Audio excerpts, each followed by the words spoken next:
Yo guys, what's going on? This is Yoki Man here and welcome back to another episode of this Football Manager 2020 save here with FC Twente. We played another month, I think, just literally a full month offline. It's been extremely good. I can't wait to show you what's been going on. There have been no transfers. We've made some tactical tweaks. We're playing a little bit of a different style now, but everything seems to be going fairly well. Although we're having a few minor financial problems that maybe we might need to be offloading some players in January. Right, guys, so as you can see, it's a sea of green, and it's very nice to see. We've actually, in a full month, not conceded a single goal. Now, I have mentioned quite a few times, actually, I don't know why I said that, because the month before that, we didn't concede a single goal either. But we are actually extremely good defensively this season. I don't know what it is. I don't know if it's mature coming in. It could quite potentially be mature coming in. But yeah, we just seem to be doing really well. We're just not conceding goals, and it's just a bit like, it's blowing my mind a little bit how defensively stable we are. It's just, I'm not used to it. It's not the norm for me.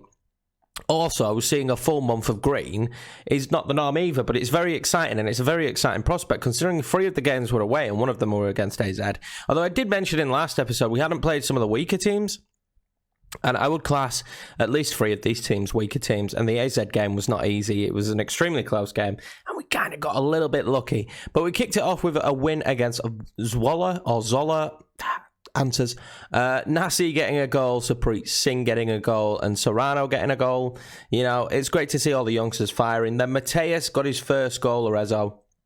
4-0 victory against Excelsior. Pantic got a goal as well. Serrano again hitting the back of the net. And Hilgers actually got a goal as well, which was quite impressed. I'm impressed with how well Hilgers has done. Anders came in.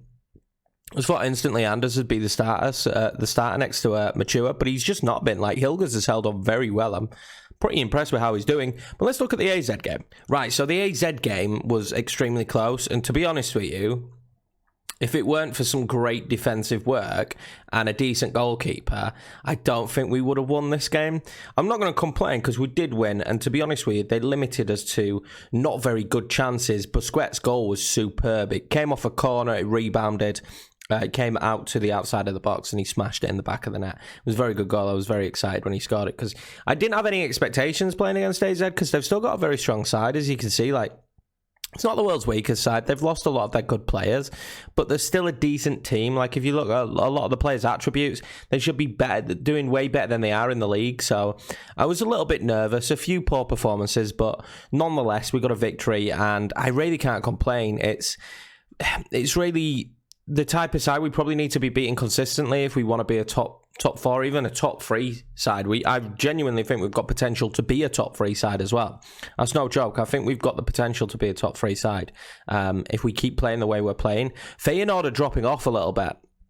They're not the team they used to be, and I just feel like, apart from obviously Ajax and PSV, we could start breaking into top 3 consistently. That would definitely solve the little money issues we're having at the moment. Because I've noticed, we're going to look at the squad, but I've noticed that I've probably committed a cardinal sin of just getting too giddy when looking at players. And that cardinal sin is seeing so many great players and then signing a lot. I don't often have this much of a scroll.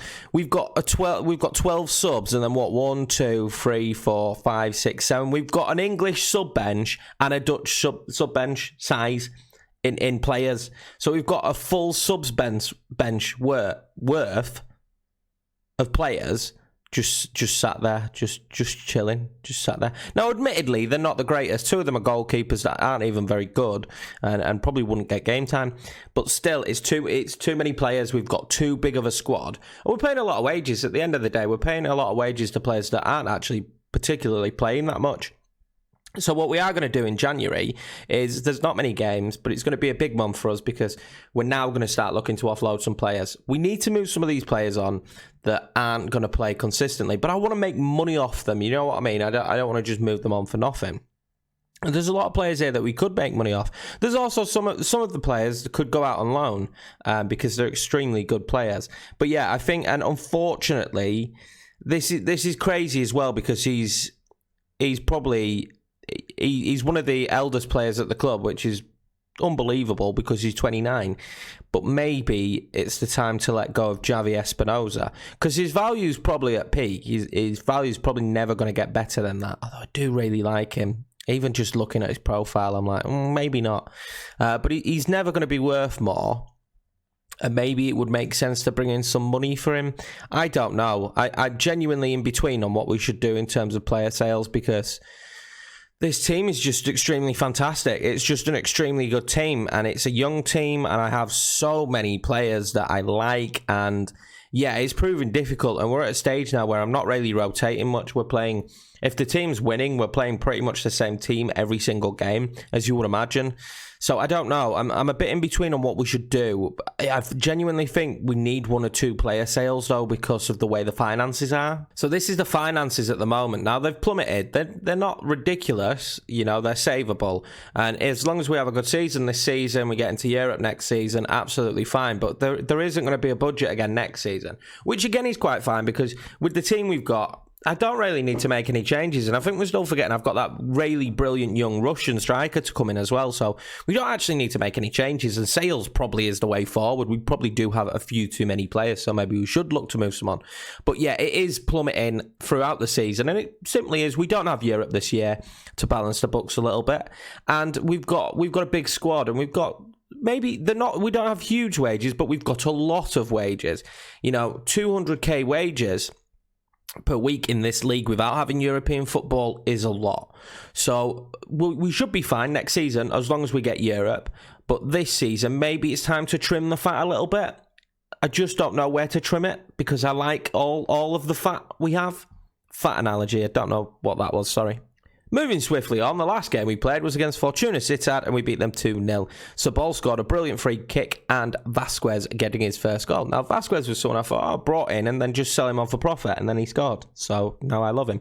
So, I don't know what I'm going to do. I really don't know what I'm going to do, because I'm extremely... Every time I load up Twente, don't get me wrong, I'm loving Bolton, I'm loving the stream save. Go check both of them out. Link down below. As per usual, that's the YouTube-ness. But... I just really like this squad. I just really do. Like, it's young, it's extremely talented. Like, there's millions. Like, there's probably overshooting this, but maybe £1 billion worth of young talent eventually in this team. You know, Nasi, Serrano, Seferosa, Ugrate's coming and been unbelievable, mature. You know, Anders, Sup. You know, it's Arez, like there's a lot of money in this team in terms of like talent. If these players kick on the way I know they can, we're making a lot of money. To be honest with you, I could probably go through now the next 5 years of this save and not sell a single person and have just a world-beating side, just have an unbelievable team. So yeah, it's difficult when you really enjoy the squad you've built, but you've built probably too big of a squad. What to do? Because I don't want to lose anyone, but realistically, I probably don't have much of a choice. We probably just are going to have to move a few players on, and I'm sad. I'm sad about it, guys. But let's get into the game. Right, guys, so this is going to be the squad for today's game, and this is the tactic we're going with. We've been trying out the vertical tiki-taka. Now, I looked at doing it with inverted wing-backs, but we changed it. We've got wing-backs, and Laird is still playing fantastically, and Sabol's actually having a very good second season. So this is how we've been playing it. Now, Serrano and Nasi have actually, I didn't expect them to be my left and right, but they've actually played very well there. I'm hoping they continue those performances. We're going to go with Vasquez up top today, just simply because he scored in the last game, so why not? Seferosa, Busquets, and Ugrate. Ugrate had an unbelievable game, and recently he has just come to me and said, you know, I want to play more, you know, I'm not getting enough game time. He's 100% within his rights, because I've probably given most of the players the incorrect roles simply just to sign them. But yeah, he is going to get a little bit more game time. I favoured Busquets just because I think he's an unbelievable regista, but I have to also remember that he's not our player.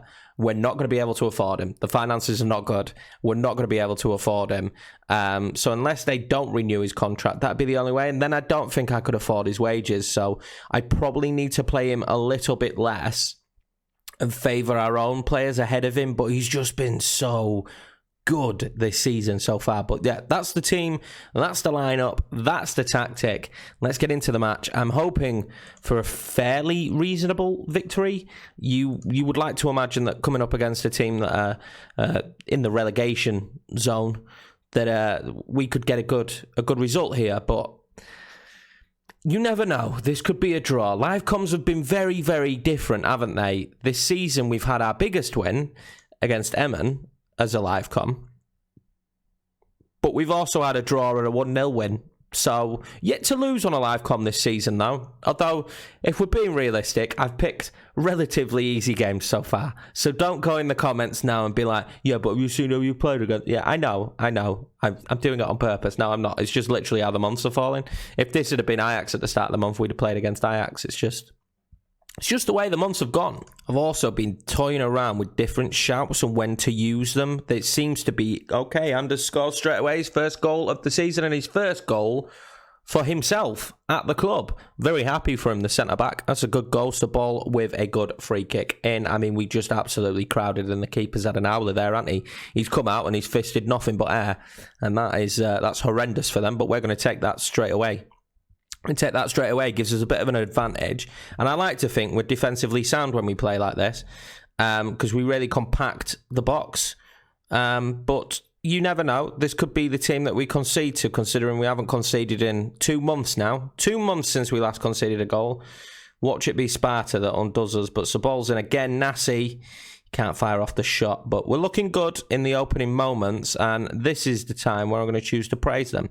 Now, the only shouts I've really been using is demand more and get creative. I don't know why, I just feel like they always seem to provoke a good reaction, but I'm now adding encourage and praise, and now what I'm doing is, even if you're not leading, whatever, if you're having a good, go on Seferosa, if you're having good passing play or you're having a good passage of play, I've started chucking in praise. Now, I don't know, but we're 2 months unbeaten, so it's doing something. I don't know. I think maybe it just keeps the team confident. I have no idea. I quite like shouts. I feel like they do have an impact on the match, but now Ugrate's looking complacent, so who am I to say anything? I forgot to show you the table, but as you can see there, we're third in the league on 33 points. And if we keep on picking up wins, we're going to start to create a gap. Now, I'm not looking any further. I know we're 7 points off top, but that's just an unrealistic goal. But I would love to get third and not have to worry about what happens in the cup on whether we get Europe or not as we hit half-time. I mean, I'm okay with that. Again, no goals conceded, and we're leading. But yeah, I would love to finish third and actually not have to worry about a cup competition determining whether I get it or not. Seferosa's not had a good game, which is a shame. I was worried that in this formation that Seferosa wouldn't be good. He's not fully adjusted to playing as Mazzala in central midfield yet. I'm hoping that that's going to improve because he really is one of my favourite players in this team. Well, let's get out there for the second half and hopefully could come up with a win. But as I was saying about the league, yeah, I'd like to put just a gap so that we can afford to lose games like against PSV and against Ajax, or if we have a poor match against Feyenoord, or we can afford a draw. So I'm trying to open up a bit of a gap here. And as I say, Feyenoord and AZ have just had a terrible seasons, absolutely horrendous seasons. So yeah, hopefully the gap will open up. Not fantastic. The gap will open up and we'll be absolutely fine, and I'll be laughing. It'll be hunky dory. But as you can see, yeah, there's a few players not having great performances. But overall, apart from the goal, we're not having a great game, are we? Sabol there with absolutely nobody in the box because the man who should have been in the box passed him the ball. Yeah, overall here, we've not had a great performance. Again, it's a 1-0 with not much happening, but I can't complain about these at the moment just simply because we're not conceding, and another win back to back, like, it's just, I can't complain as Nasi goes close. I just can't complain about constantly winning, can I? So even if we do have a bit of a poorer game and some players just can't get into the match, or it's a scrappy game, like this seems like it's been a very scrappy match, they're crowding us, they're really crowding us, like I can't complain, can I? Because we're winning, and we just need to just keep eking out these results. It's fantastic. It's good to see as well. Goalkeeper's had another really good season as well. I wasn't sure about him. I knew he was going to be better than Drommel because Drommel, let's be honest, was pretty poor, but I'm impressed. My mindset, though, is as Nasi scores, go on, Unova. And by the way, guys, I don't always wear a Leeds shirt. I'm filming this on Sunday morning. I hope you guys have all enjoyed football weekend back because I have. It's been amazing. I've never seen so much football before in my life. I'm like a giddy school kid. Can you say that? I said it, so it doesn't matter. But Leeds play today against Cardiff at lunchtime, so that's why I have this top on. So I do apologise. I won't always have one. I might buy an FC Twente top. I was just always nervous in these series that I'm going to get sacked very early doors, and then I've bought the top for no reason. Anyway, let's see if we can get another goal. That's good stuff, though, from Nassi. I can't complain at all here. It's a solid performance. These kind of games, we just need to keep up picking points like this. And I never thought I'd enjoy underlap, but I actually have. It's been pretty decent. Right, we will make a sub. I think I'm going to keep Vasquez on for the entire game, though, because we're leading, and he's not tremendously match fit. So we're going to make more young subs than anything here, and kind of shore up the game. We're going to bring on a half-back in Samake, and probably the last sub will be the young Dutch central midfielder. I probably could have rotated the squad today for today's game. I said today twice there in one sentence. What a moron. Yeah, I definitely could have rotated the team today. I think I just panic that if I rotate, we're not going to win, and I just want to keep winning. I just want to keep this win streak going. But we probably could rotate in some of the players that just aren't getting games, and some of the younger players as well. I think we could give them a few more opportunities. Laird, God, what I would give, I'd chew off my right arm to sign him. I genuinely would. I'm just praying that Man United don't rate him that much that they sell him to me. Or even, just don't give him a new contract. That'd be better. Don't give him a new contract. We will, because this is his home, isn't it? 3 seasons now, Ethan Laird has spent here at this club, and I have loved every moment of it. He's honestly superb. One of the best, and I know this is ridiculous because I've probably used way better right backs, but just he's felt like one of the best right backs I've used just because of the impact he seems to make. And even though we signed Denso, who is a superb player, a great Dutch right back, and one for the future, hopefully will progress. And I do need to make sure I give him more game time because I haven't given him enough this season. But it's just because Ethan is just so good. Well, they've pushed the pace, haven't they, towards the end of the game. I'm going to chuck in a get creative because I don't want us to have a lapse of judgment here, and I also don't want to concede because that'd be a shame. But do you see how we crowd the box when they attack? I really like that. It's made us very difficult to break down, and we just seem to be good at getting goals now, just important goals in important moments. We haven't had too many on target in this match, though, but I'm happy with the performance, and we look fairly good, don't we? And I've managed to get a few younger players on. Not that I ever play older players, but do you know what I mean? We've got a bit of rotation in, so I can't complain about that either. I'm very happy with this performance. Can we top it off and make it 3-0, though? That's the question. No, not from this corner anyway. Well, time's just ticked down here, and unless they score this corner, I think that should be... That's it, done and dusted. The keeper clutches at that, and that is superb. That's superb. This is a very good victory for us. Again, we just keep going. We haven't lost in a month. Things just seem to be going well. Things just seem to be going really well. Very rosy. I'm baffled because there were moments at the start of the season, let's be honest, we all thought it in the early episodes, where I weren't sure I'd get the team ticking. I knew I had a really good team. I just wasn't sure how all the square pegs fit in the round holes. Just wasn't sure where they all went, but it seems to be the best we've got us performing. But Feyenoord did manage to come back and win by the looks of it. Yes, 1-0, so they are 3 points behind us. Again, 4th place would be good enough this season for me. I think it's more than good enough, but I'd love 3rd. I think 3rd would be fantastic because Laird getting man of the match. Just because then we don't have to worry, do we? It's progression again. It's another place. And I don't have to worry about that cup final because I really do not want to play another one of those Dutch European playoffs. It seems like a fantastic idea, but I hate it. I mean, some people might love it, but I hate it. Just the thought process that you can finish, 8th or 7th and still get European football ahead of someone that finished 4th.